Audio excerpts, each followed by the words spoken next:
Subscribe करें और bell दबाएं ताकि कोई खबर रह न जाए।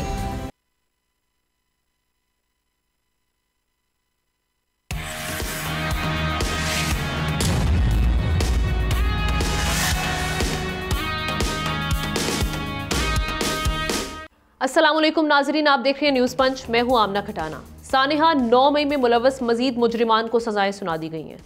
सुप्रीम कोर्ट के फैसले की रोशनी में 60 मुजरिमान को फील्ड जनरल कोर्ट मार्शल ने सजाएं सुनाई हैं। जिन्ना हाउस हमले में मुलव्वस हसान खान न्याजी, ये वो हसान खान न्याजी हैं जो कि बानी पीटीआई के भांजे हैं, उनको भी 10 साल कैद बामुशक्कत सुनाई गई। मियाँ इबाद फारूक को 2 साल कैद बामुशक्कत सुनाई गई है। ISPR के मुताबिक जिन्ना हाउस, GHQ और दीगर तनसीबात पर हमलों पर ये सजाएं सुनाई गई हैं। इसी पर बात करते हैं।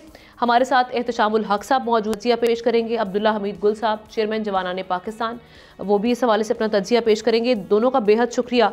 एहतशाम साहब, कैसे देख रहे हैं, इससे मैसेज क्या किया गया है? क्योंकि हालिया दिनों में हमने देखा कि इससे पहले जब सजाएं सुनाई गई सिविलियंस को मिलिट्री कोर्ट्स की तरफ से, तो उस पर हमने रिएक्शन देखा, और सिर्फ रिएक्शन यहाँ पे नहीं देखा हमने सिर्फ, बल्कि आलमी सतह पर भी, इंटरनेशनली भी इस पे हम देख रहे हैं कि कुछ ना कुछ रिएक्शन आ रहा था। कैसे देख रहे हैं अभी सजाओं को, क्या मैसेज किया? देखिए ना, जहाँ तक रिएक्शन का ताल्लुक है मुल्क में या मुल्क के बाहर, आप देख लें कि एग्जैक्टली एक हफ्ते के बाद इन बाकी लोगों को सजाएं दी गई हैं। टोटल 85 लोग हैं।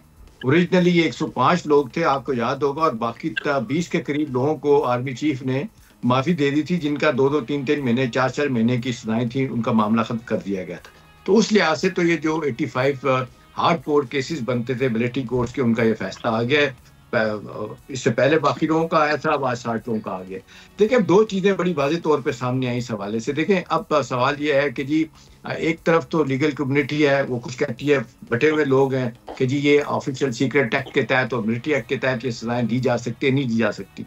तो मैं कोट करूंगा, कल ही सदाकत अली खान हाई कोर्ट के जस्टिस है आमना, उन्होंने एक मैं देख रहा था जो रिपोर्ट हुआ है अखबारों में, उसमें वो कहते हैं कि जी लीगल फ्रेमवर्क, जो करंट लीगल फ्रेमवर्क है पाकिस्तान को, वो कहता है कि अगर ऑफिशियल सीक्रेट एक्ट की खिलाफ वर्जी होगी, मिलिट्री एक्ट की खिलाफ वर्जी होगी, तो इन लोगों के केसेस जो है ना, सिविलियन की बात कर रहे हैं, इन लोगों के केसेस जो है ना मिलिट्री कोर्ट में ट्राई हो सकते हैं, उनका ट्रायल हो सकता है।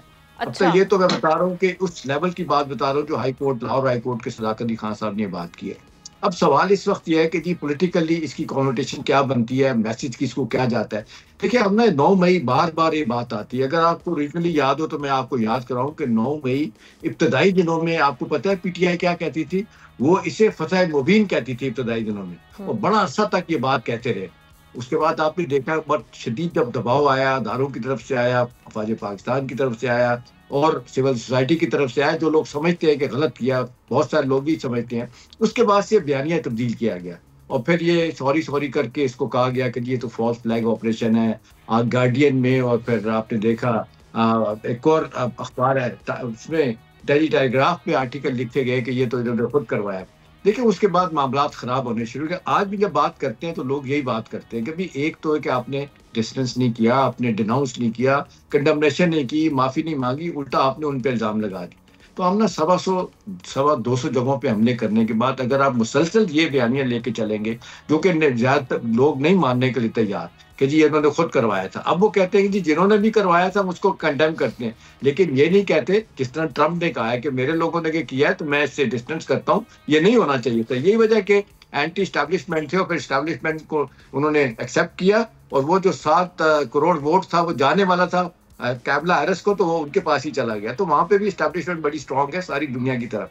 अब सवाल ये है कि जी इसके बाद क्या है। लेकिन अब तो बात बड़ा वाज़ेह तौर पे सामने आ गई कि एक तरफ बातचीत का दरवाजा भी खुल गया, और दूसरी तरफ ये भी है कि इसके दौरान ही ये फैसला सुनाया गया। तो इसका मतलब है कि अफवाज पाकिस्तान का एक बड़ा, जिसको कहते हैं, रिजॉल्व है कि नहीं, हमने इस मामले पे किसी का लिहाज नहीं करना। और वो कहते हैं कि, और दूसरा हम ना इसको एक चीज और जेल में रखे, मैं देख रहा था इसका सारा रिकॉर्ड कि 1972 से लेके 1975 तक आप देख लें कि इसमें तकरीबन, नहीं 1972 से लेकर 2022 तक 1875 लोगों के जो केसेज हैं, जिन्होंने अपना मिलिट्री एक्ट की या सीक्रेट एक्ट की खिलाफ वर्जी की है, उनके केसेज चले। और इनमें नेवी के लोग भी थे, एयरफोर्स के भी लोग भी थे, और फौज पाकिस्तान से भी ताल्लुक था उनका, उनके केसेज चले।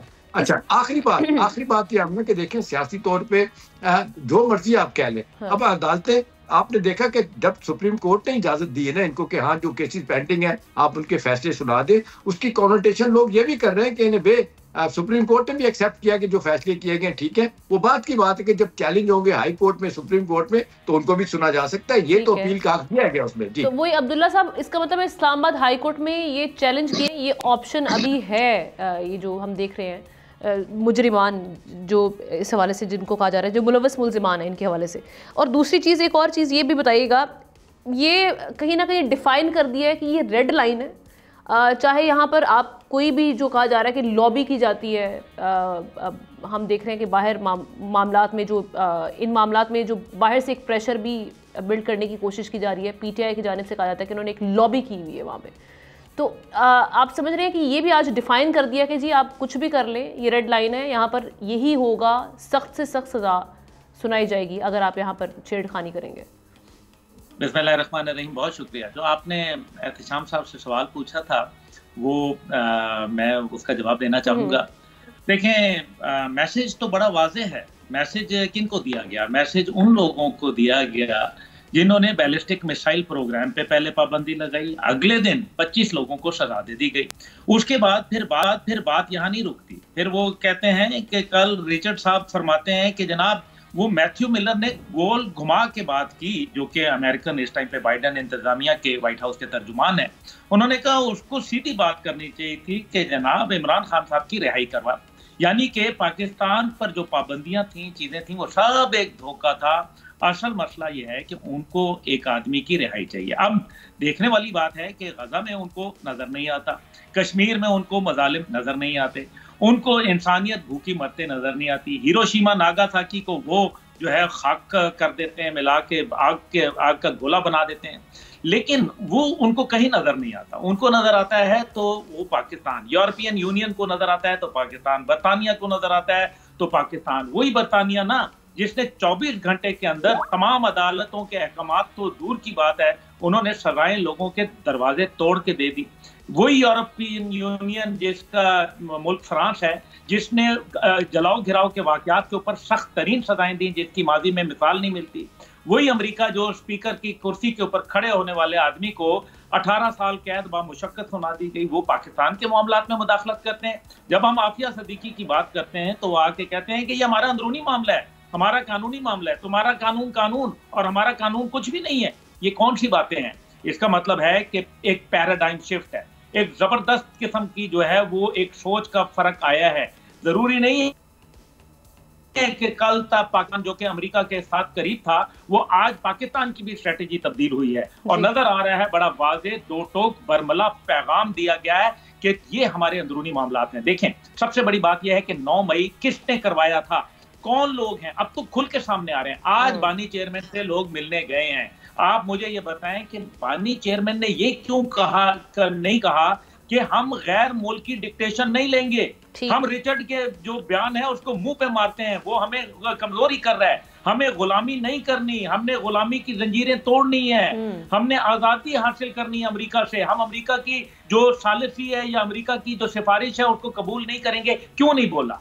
आज पता चल गया आपको कि असल मैं पहले दिन से बोल रहा था। वही अपनी कन्वीनियंस के लिए दोनों जानिब हम देखते हैं कि जब जिसको जो बयानिया सूट कर रहा होता है वो उस वक्त उस बयानी पे लेकर चलता है। मैं पहले दिन से ये बात कर रहा था कि ये वाकई वो जो साइफर का था, वो जो सारा हुकूमत का जाना, वो एक साजिश थी, लेकिन वो पाकिस्तान फौज के खिलाफ साजिश थी, वो किसी हुकूमत के खिलाफ साजिश नहीं थी, वो पाकिस्तान के नजरिए के खिलाफ, पाकिस्तान के जोग्राफिये के खिलाफ थी। अब आप ये देखें।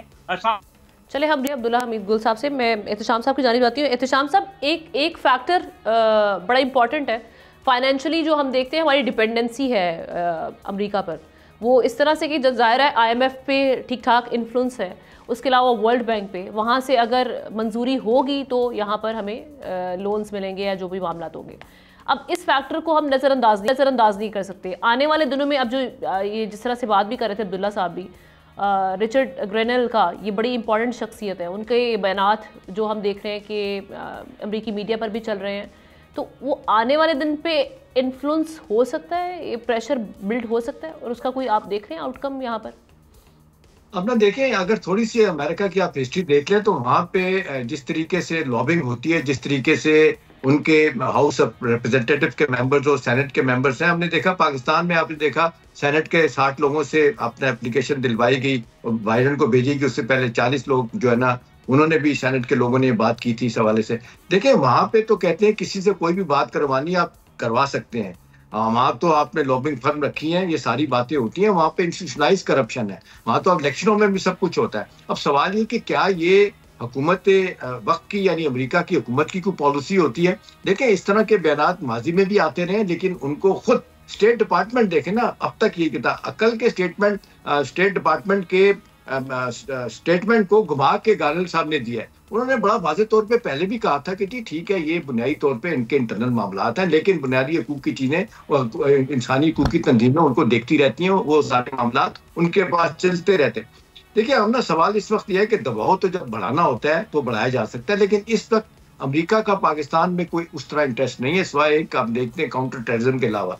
जब जंगें होती हैं, वॉर्स होती हैं, तो उनके इंटरेस्ट होते हैं, तो वो फायदा लेते भी हैं, फायदा देते भी हैं। इन हालात में उनके पास, और फिर मैं आज सुन रहा था हुसैन हक्कानी हमारे साबिक सफीर जो बड़े करीब रहे हैं अमरीकियों के, वो ये कहते हैं कि भी कोई ये ना समझे कि जो अमेरिका सदर ट्रंप आने के बाद 20 जनवरी के आने के बाद वो पाकिस्तान के फॉर्मर प्राइम मिनिस्टर को आसानी के साथ रिहा करवाएंगे। वो कहते हैं कि दुनिया के ऊपर मुल्कों के मफादात होते हैं, उन्होंने कहा कि उनका कोई मफाद नहीं है। और बहुत से हवालों से बात की जाती है कि सदर ट्रंप की 100 पहली जो तरजीहात है उनमें भी ये तरजीह नहीं है, लेकिन वो कहते हैं नथिंग कैन बी सेड, सियासत में कोई चीज हरफ आखिर नहीं होती, कल कोई ऐसी सिचुएशन बन जाती है जिस पे बात हो सकती है। लेकिन वो लोग आमतौर पर यही कह रहे हैं कि वो, और मैं आपको एक खबर के तौर पे हमने एक बड़ी इंटरेस्टिंग बात बता दूं। देखिए इस हवाले से खालिद बिन सलमान जो डिफेंस मिनिस्टर हैं अपना सऊदी अरब के, और MBS के छोटे भाई हैं। देखें ये मैं खबर के तौर पे आपको बात बता रहा हूँ, ये पाकिस्तान को कन्वे कर दिया गया और उन्होंने MBS ने ये मामला उठाया ट्रंप के साथ कि ये पाकिस्तान के अंदरूनी मामलात हैं, इनमें आपने मुदाखलत नहीं करनी। और ये जो डिफेंस मिनिस्टर हैं खालिद बिन सलमान, इन्होंने पाकिस्तान की हुकूमत को कन्वे करवा दिया है कि जी नथिंग डूइंग, आपको किसी परेशानी की जरूरत नहीं है, इस मामले में ट्रंप साहब बिल्कुल सामने नहीं आएंगे और वो कोई भी मुतालबा नहीं करेंगे। वो कहा जा रहा है, आप देखने एक जमाने में इस सारे रीजन में जो मामला देखे जाते थे शाह फरहान देखते थे, लेकिन एक अरसे से अब देख लें सऊदी अरब के सारे मामला को देख रहा है, चाहे OIC का मामला हो, मिडिल ईस्ट का मामला हो, ईरान के साथ ताल्लुकात, इजराइल के साथ हमास वाला इशू, तो बहुत से हवालों से उनकी बात सुनी जाती है। तो एक तो वो उन्होंने, जो मेरी खबर ये बताती है कि बड़ा वाज़ेह तौर पर उन्होंने कह दिया कि जी ट्रंप साहब ने कोई मुदाखलत नहीं करनी। सर लेकिन ये तो ट्रंप हुकूमत को ही कहीं ना कहीं रिप्रेजेंट करे ना, अमरीकी एजेंसी है, एक रेलेवेंट शख्सियत है इस वक्त, और हम देख रहे हैं कि उनके पे दर पे उनके ट्वीट्स आ रहे हैं, फिर उनके बयानात चल रहे हैं।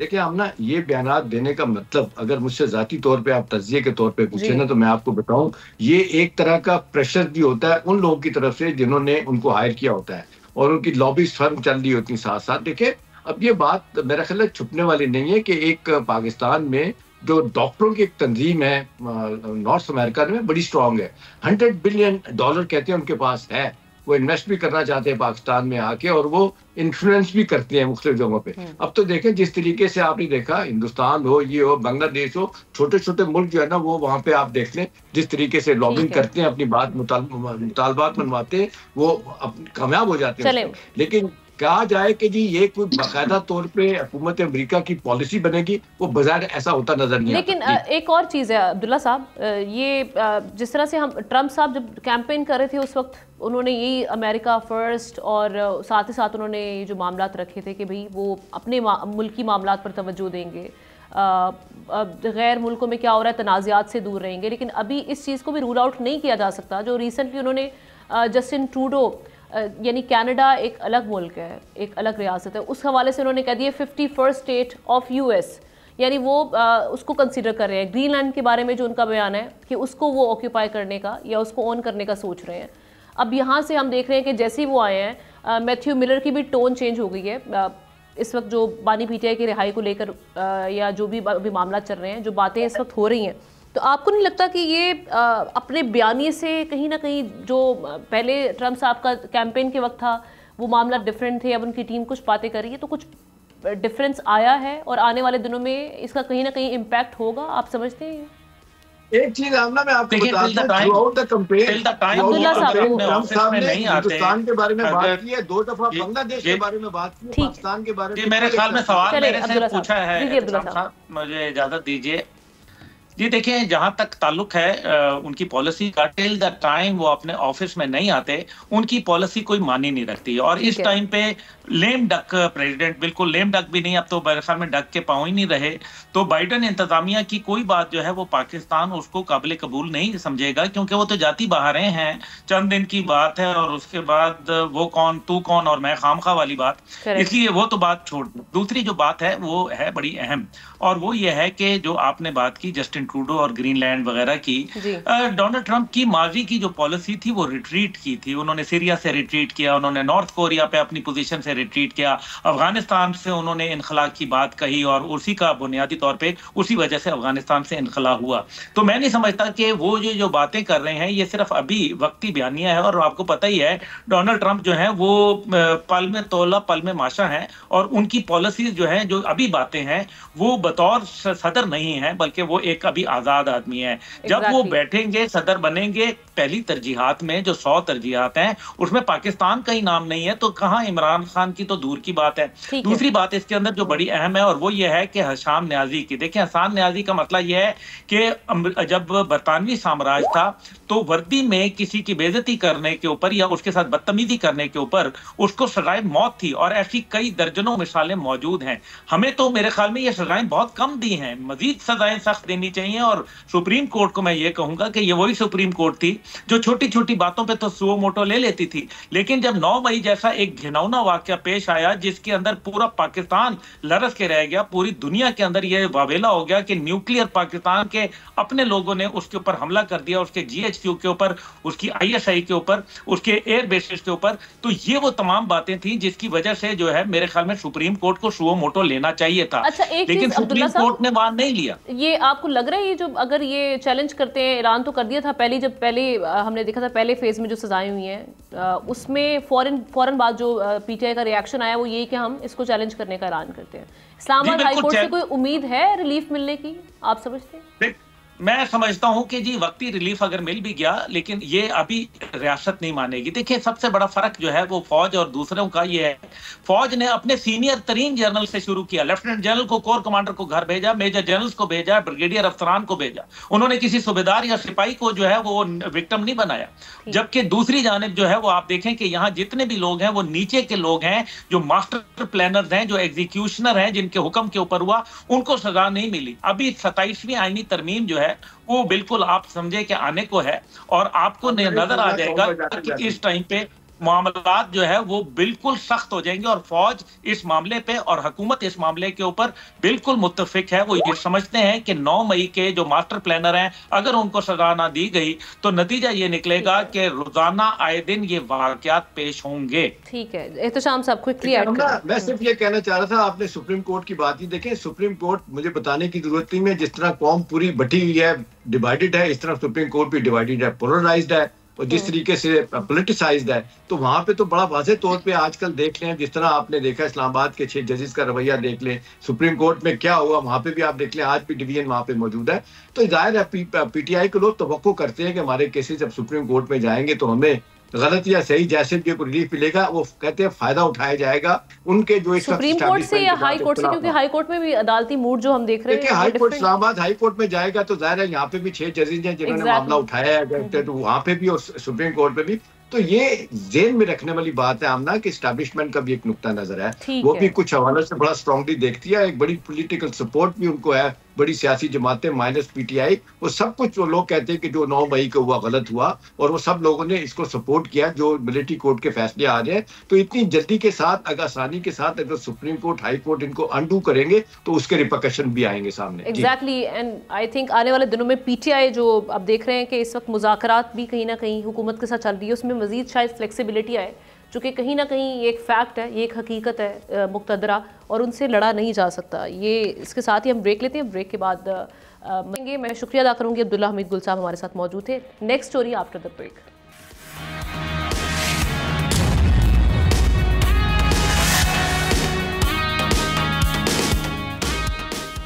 वेलकम बैक नाजरीन। आज वज़ीर ख़जाना और वफाकी वज़रा के हमरा चेयरमैन FBR ने इंतहाई अहम प्रेस कॉन्फ्रेंस की। वज़ीर ख़जाना ने कहा कि टैक्स टू GDP रेशो आइंदा 3 साल में 13% तक ले जाएंगे।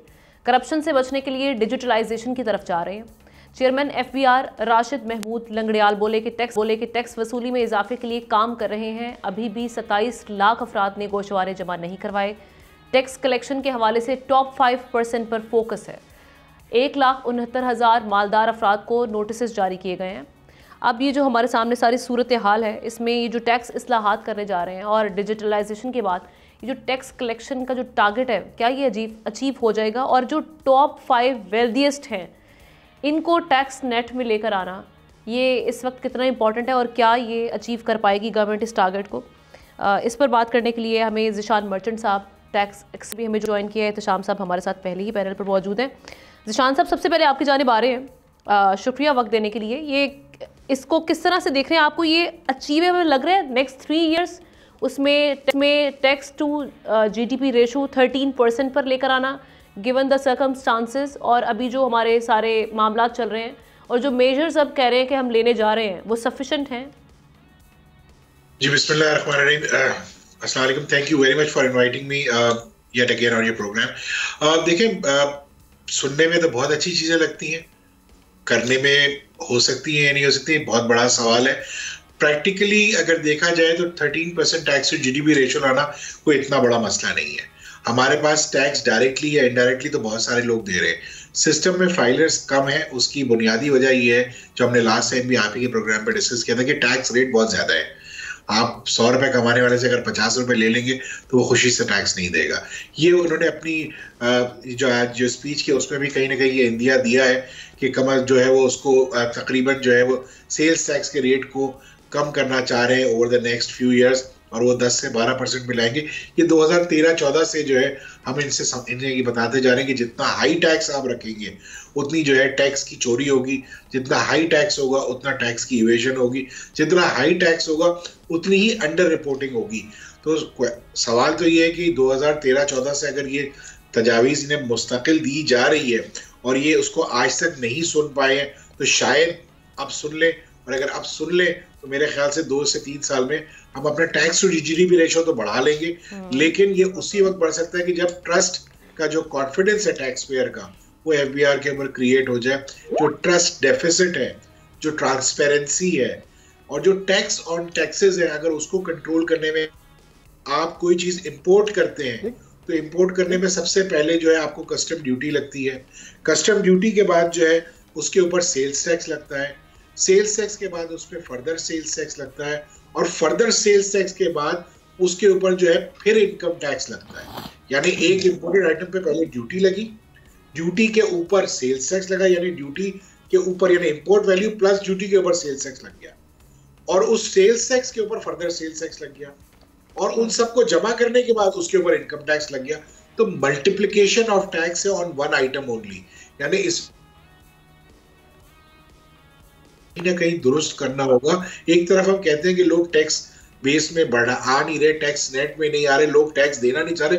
दूसरा डुप्लीसिटी या मल्टीप्लिसिटी ऑफ टैक्सेस भी तो देखें कि कितने टैक्सेस लगा रहे हैं। और अभी जो ये जो इन्होंने अमेंडमेंट्स जो अप्रूव कराई है, डिजिटलाइजेशन है, इससे किस हद तक फर्क पड़ेगा? क्योंकि वो कह रहे हैं जो ह्यूमन इंटरवेंशन है वो कम हो जाएगी, उससे ज़ाहिर करप्शन कम होगी, शफाफियत ट्रांसपेरेंसी होगी। तो ये किस हद तक फर्क पड़ेगा इस इशू पे? मैं कई सालों से सुन रहा हूँ कि डिजिटलाइजेशन हो रही है, लेकिन वो हो के दे नहीं रही है, उसका इम्पैक्ट आना शुरू नहीं हुआ। देखिए, मसला ये है कि टैक्स में ह्यूमन इंटरवेंशन को कम करना मेरे हिसाब से एज अ टैक्स जो उसको कहते हैं, जो थोड़ा सा टैक्स को जानता है या सीख रहा है आज, वो उसमें मसला ये है कि आपके पास सेक्टर स्पेसिफिक इंफॉर्मेशन होना, सेक्टर स्पेसिफिक लोगों को पता होना। ह्यूमन इंटरवेंशन जब करेंगे तो इसमें मुश्किलात आएंगी, यकीनन इनिशियली मुश्किलात आएंगी। हो सकता है फिर हमारे सिस्टम्स ऐसे डेवलप हो जाएं, आई विश ऐसे हो जाए, लेकिन इस वक्त ह्यूमन इंटरवेंशन को कम करना मुझे ऐसा लगता है वो मुश्किल होगी, क्योंकि ये जो टैक्स के टारगेट्स हैं, देखिए पॉलिसी बनाना एक बात है और उसकी इम्प्लीमेंटेशन और उसकी कलेक्शन करना एक और है। इस वक्त हम दो चीजों से लड़ रहे हैं। एक तरफ हम चाहते हैं कि आइडियल टैक्स सिस्टम हो जाए और दूसरी तरफ हम ये चाह रहे हैं कि टैक्स का टारगेट भी सही हो जाए। तो ये दोनों चीजें एक ही बंदा कर रहा है, यानी जिसको टैक्स कलेक्ट करना है उसको टैक्स भी कलेक्ट करना है और उसको पॉलिसी भी सही करनी है। ये मुमकिन नहीं है। इसी वजह से टैक्स पॉलिसी का जो बात हो रही थी कि टैक्स पॉलिसी का एक बिल्कुल सेपरेट इंस्टीट्यूशन होना चाहिए, जिसके ऊपर काम भी बहुत हुआ, लेकिन आज भी ये लगता है कि वो दोनों साथ मिलकर काम कर रहे हैं, जिसकी वजह से जो है आपकी पॉलिसी जो है वो हमेशा पैक्ड रहती है आपके रेवेन्यू के साथ। यानी आप कोई भी अभी जो अमेंडमेंट्स लेके आए, आपने किया क्या इसमें कि आपने टैक्स रेट्स को या उन लोगों को जो सिस्टम में नहीं है उन या जो सिस्टम में है भी उन्हीं के ऊपर मजीद उनको टाइटनिंग करने की कोशिश की। तो इस तरीके से टैक्सेस नहीं बढ़ाए जाते, इस तरीके से टैक्स बेस बढ़ता नहीं है। लोग आप कहते हैं कि हम मालदार लोगों को सिस्टम में ले आएंगे, वो मालदार लोग तो मुल्क छोड़ के नॉन रेजिडेंट हुए चले जा रहे हैं, जो ये सख्त रख। चलिए I will get back to you अगले क्वेश्चन। मैं एहतशाम साहब का भी टेक ले लूँ इस पर। एहतशाम साहब, ये अब जो हम देख रहे हैं सारी सिचुएशन में डिजिटलाइजेशन, इससे किस हद तक इम्पैक्ट पड़ेगा, मामला बेहतरी की जानिब जाएंगे? दूसरी चीज़ ये, एफबीआर कह रहा है कि जी अभी भी 25 करोड़ की आबादी में से सिर्फ 48 लाख लोग हैं जो कि टैक्स नेट में हैं, टैक्स दहिंदगान हैं। तो इसको ब्रॉडन करने की ज़रूरत है या टैक्स चोरी को भी रोकना उतना ही इम्पॉर्टेंट है साथ में?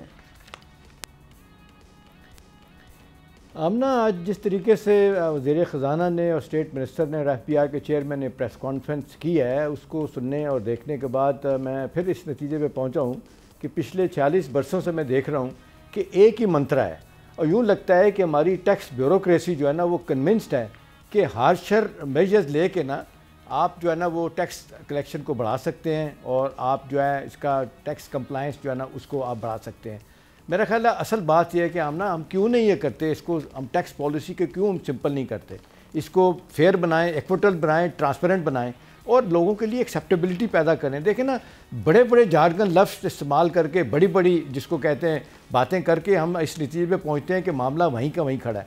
देखें, ये पिछले मैं आपको बता रहा हूँ कम से कम 50 वर्षों से आमना यही हो रहा है कि हमारा FBR का नुक्ता नज़र ये है कि हमारे टैक्स टू GDP रेशियो जो है ना इनिशियली 13% तक और फिर ये 16% तक जाना चाहिए।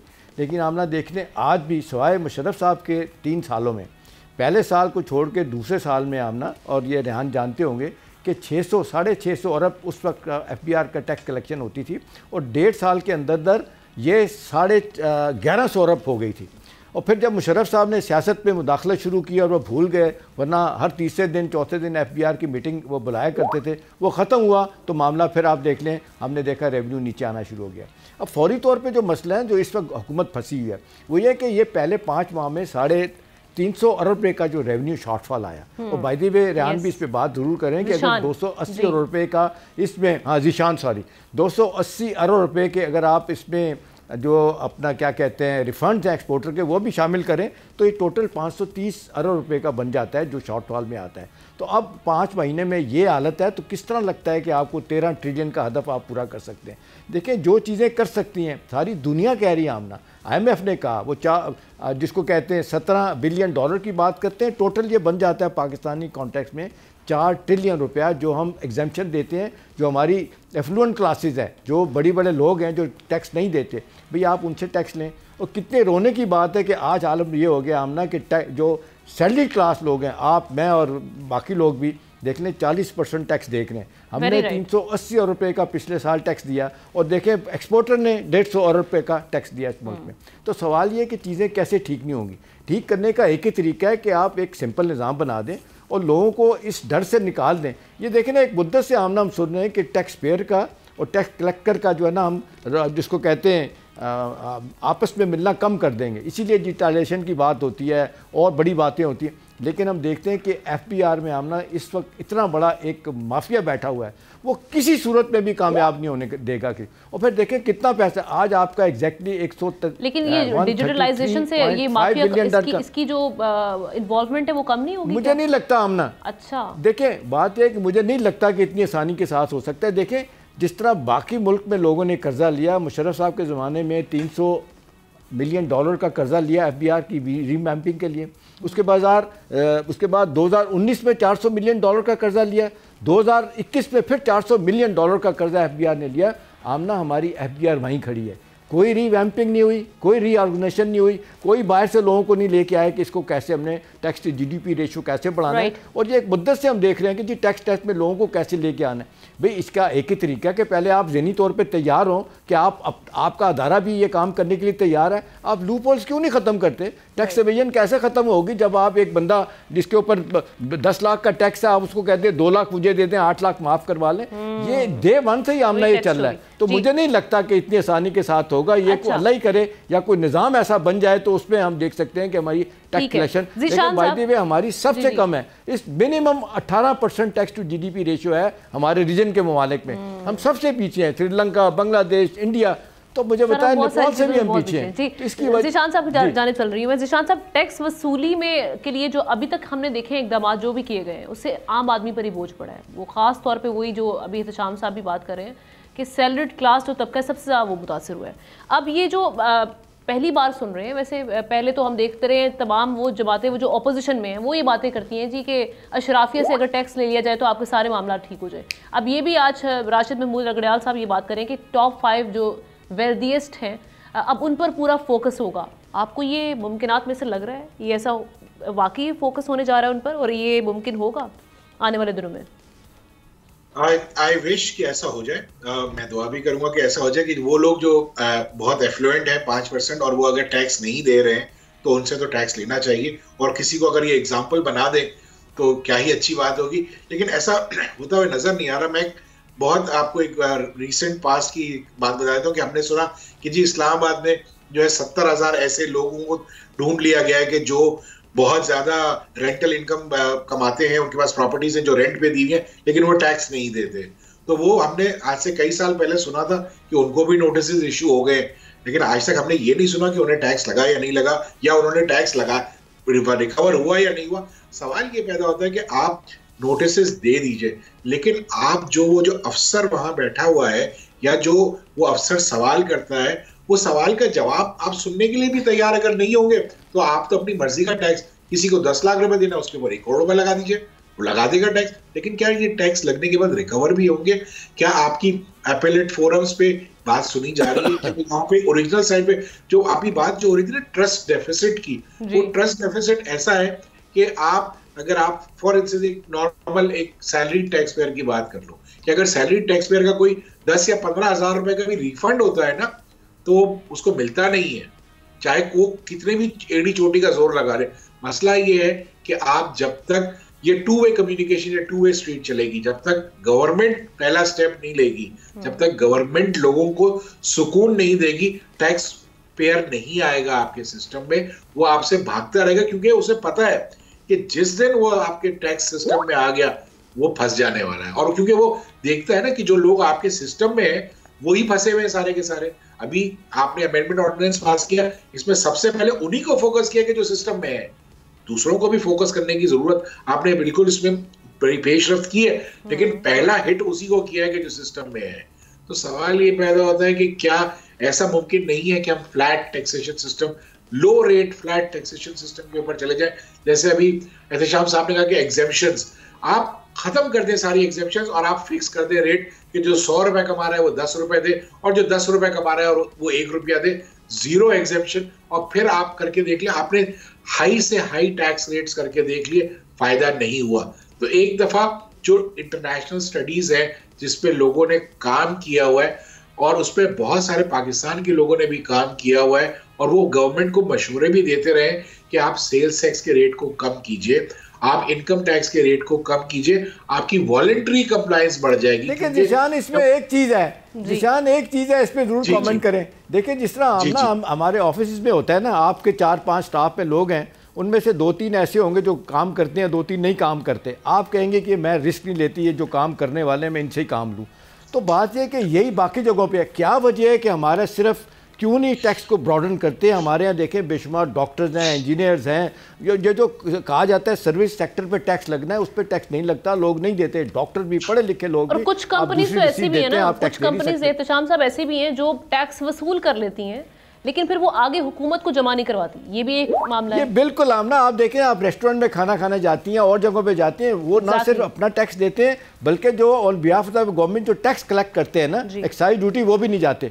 देखिए आमना, कितने अरसे से चल रहा है कि हमारा इतना बड़ा पोटेंशियल है एग्रीकल्चर इनकम टैक्स का, अभी ये फंसे हुए बहुत बुरे तरीके से, फरवरी से इन्होंने लागू करना है। लेकिन सिवाय पंजाब के बाकी तीनों असम्बलियों ने अभी तक ये बिल ही नहीं पास किया, इसको ड्रैग किए चले जा रहे हैं, क्योंकि 70% से ज़्यादा असम्बली में जो लोग बैठे हैं वो ज़राअत से उनका पेशा है, वेल्दी, वो जिसको लैंडलॉर्ड है, वो इसको टैक्स नहीं लगाने देते, पीपल्स पार्टी नहीं लगाने देती, और PMLN जो है ना वो कहती है कि जी इंडस्ट्रियलिस्ट पे ना लगाया जाए टैक्स। तो ये दो बड़ी पार्टियां हम देख रहे हैं। चलिए मैं जिशान साहब का लास्ट कमेंट लूं, फिर उसके बाद हम क्लोजिंग की जाने पड़ेंगे। जी जिशान साहब, देखिए प्रोविंशियल इनकम टैक्स ऑर्डिनेंसेस तो हर प्रोविंस में नाफिज है, उसकी इन्फोर्समेंट नहीं हो रही। सिंध में भी प्रोविंशियल इनकम टैक्स है, पंजाब में भी प्रोविंशियल इनकम टैक्स है, उसकी इन्फोर्समेंट नहीं हो रही। तो ये सबसे बड़ा इशू ये है कि हम लॉ तो बना लेते हैं, क्या हम उसकी इन्फोर्समेंट भी उस लेटर एंड स्पिरिट में करना चाह रहे हैं या नहीं चाह रहे। आप 10 नए ऑर्डिनेंसेस ले आइए, आप 10 नई चीजें ले आइए, लेकिन अगर उसको इम्प्लीमेंट करने वाले लोग ही आपके पास नहीं है। मसला ये है कि हम करप्शन की बहुत बात करते हैं, लेकिन एक एंड पे हमें ये भी देखना पड़ेगा कि हम FBI के ऑफिसर को, जिससे हम करोड़ों अरबों रुपए टैक्स एक्सपेक्ट करते हैं कि वो कलेक्ट करके देगा, उसको तनख्वाह क्या दे रहे हैं। ये एक ऐसी ग्राउंड रियलिटी है कि जो आपका रूट कॉज बनती है करप्शन का, कि उसकी तनख्वाह इतनी ही और उससे काम बहुत दिया जाता है, और वसाइल की इन्फ्लेशन है, इकोनॉमी नहीं चल रही, तो क्या करें। आमना, वैसे FBI के लोगों के बारे में जिशान एक बात याद रखिएगा, वो पता क्या कहते हैं आमना, वो कहते हैं कि हम काम ना करने की तनख्वाह लेते हैं और काम करने के हम पैसे लेते हैं, वहाँ पर रवैया ये है। इस पे कमेंट आ गया। Thank you so much Zeeshan Merchant साहब हमारे साथ मौजूद थे इस सेगमेंट के लिए। इसके साथ ही प्रोग्राम का वक्त खत्म हो जाता है। नाजरीन, आपसे कल मुलाकात करते हैं। अल्लाह हाफिज़।